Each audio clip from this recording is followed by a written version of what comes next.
Peace and greetings. Welcome everyone to another live stream with Divine Zeal. Here where it all started, in the van. And I wanted to talk real quick about something that's just been on my mind kind of recently.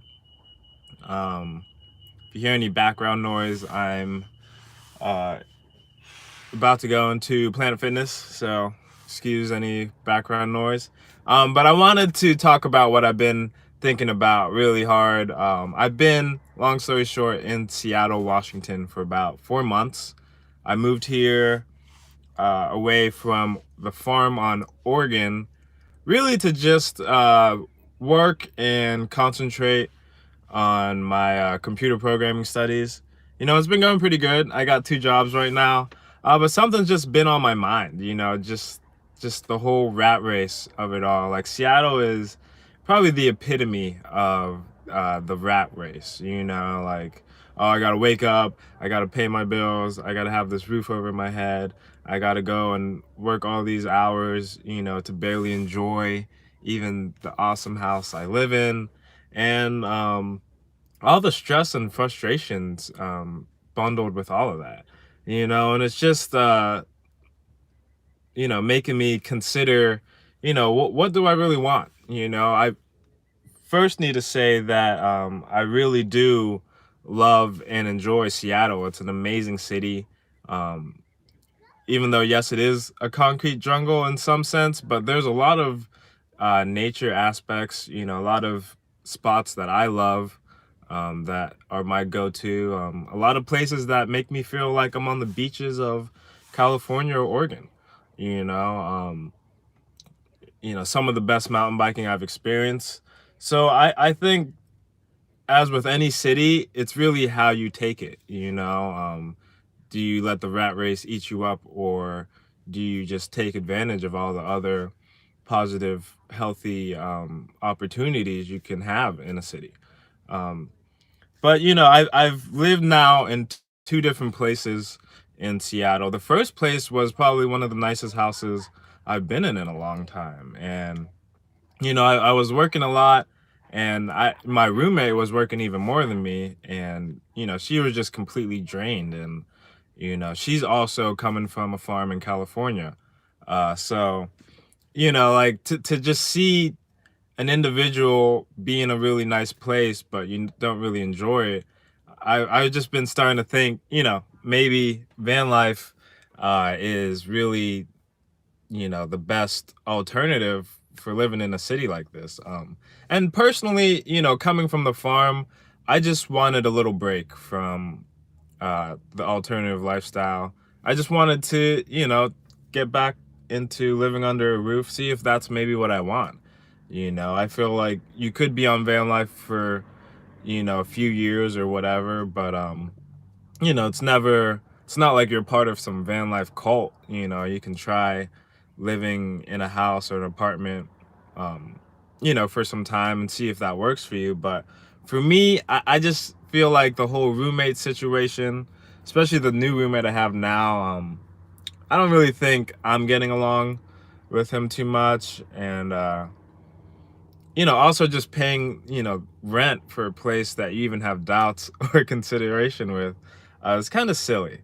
So I just feel, I think I'm going to live in this um, triplex that I'm at right now for like probably one more month, and then yeah, just put a bunch of my stuff in a storage, because I did accumulate some materials that would be a little bit too much to have in my van if I'm living in here. So I'm just gonna get a storage, like a $60 a month ordeal, get a PO box, and yeah, just start living in my van, I think, because Seattle is honestly the most perfect place to live in your van that I've been around. Um, you can just set up a tent on the sidewalk. There's tons of, like, basically Seattle Police Department is very lax, and I don't think it's illegal even to to dwell outside of a home, however you may, whether that be your vehicle, your RV, a tent, But I've seen it all, and especially coming from California, where the police department would have special teams just to take down homeless camps, and were very aggressive towards the homeless population, especially dwelling in vehicles. It's like super legal to dwell in your vehicle in San Francisco. Um, so like, here in Seattle, it's way different. I mean, Seattle, Washington in general, but Seattle is interesting. Marijuana is legal. Um, they're cool with homeless or vehicle dwelling.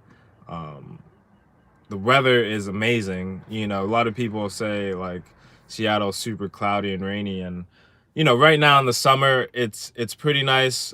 So that helps a lot too, which would make it a lot easier. I'm outside a lot of the time anyways.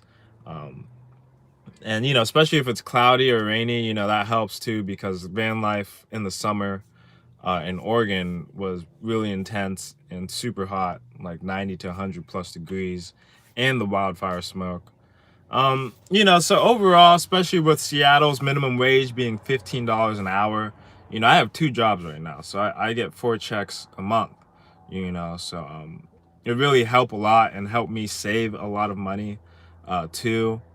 Um, which is the main goal for why I came to Seattle, to like study, work, create, and also save money, because I could be anywhere, but Seattle to me, if you can manage it, the $15 minimum wage and higher as you go through different jobs, is really great. So it's not really anything I'm tripping out about or getting frustrated.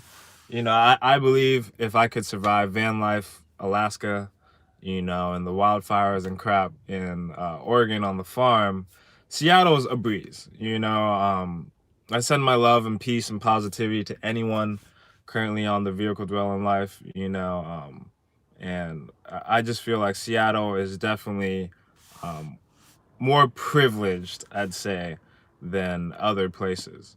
Um, so yeah, I just wanted to get that off my chest, kind of just talk it through. Uh, like I really love this channel because like y'all just been through a lot of my journeys together, and I'd really love to create a lot of new content too if I was to go down with this van life in Seattle, Washington. And yeah, that's what this channel is just all about. It's not, you're not supposed to just get anchored or attached to a certain place, or feel that you should be pressured or have to be in a certain situation. Like you could sign a 1-year lease, but for me, I'm month to month at this. I've honestly, all my living arrangements have always been month to month. Just can do whatever, leave whenever you want, and most of my job, none of my jobs, have contracts. So the idea is just whenever you feel with anything that is this really what I want to do, just change it. But yeah, that's just a heads up, a little preview, that there is like a 98% chance van life is coming back, and stay tuned. And as always, stay peaceful, stay positive, stay productive, stay progressive, and stay proactive. And I promise you, not only will you be, but you have always been blessed. This is Divine Zeal signing out in the Grand Caravan, where it began, where it will always be. Peace and love.